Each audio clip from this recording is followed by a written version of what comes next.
जाबई बलमुआ के देश हो सखी रहिया बताई द। जाबई बलमुआ के देश हो सखी रहिया बताई द।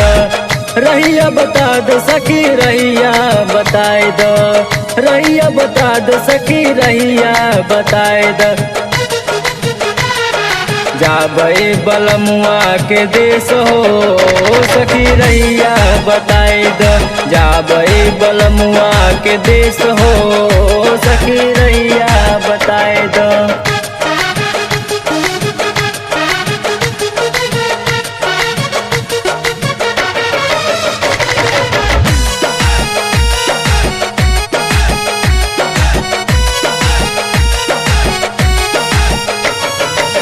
रोज रोज पियवा के याद सतावे, याद सतावे हो याद सतावे। हमके बलमा बिना निधियो न आवे, निधियो न आवे हो निधियो न आवे। हमरा के होत बा कलेश हो सखी रहिया बताई द। जाबई बलमुआ के देश हो सखी रहिया बताई द।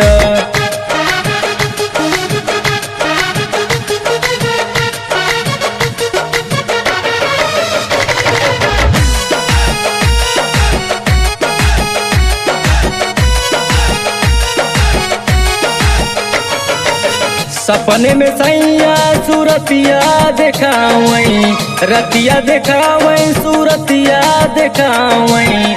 हमका बलमुआ न आपन बनावई, आपन बनावई हो आपन बनावई। बतिया क लागल काठेस हो सखी रहिया बताई द। जाबई बलमुआ के देश हो सखी रहिया बताई द।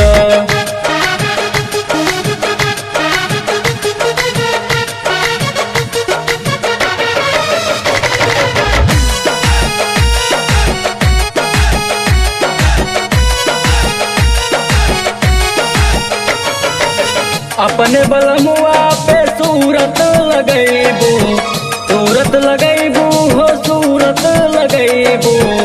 तब जाके सजना के अपने भेटैबू, अपने भेटैबू हो अपने भेटैबू। तब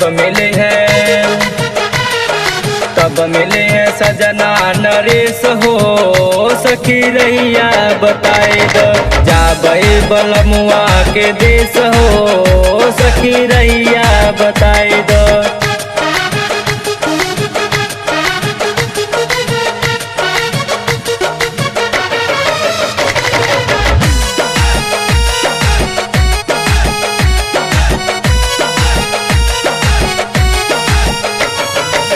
साहेब मोहन का मान बचनिया, मान बचनिया हो मान बचनिया। सदा सतनाम कैला भजनिया, कैला भजनिया हो कैला भजनिया। चंदन जी माने उपदेश हो सखी रहिया बताई द।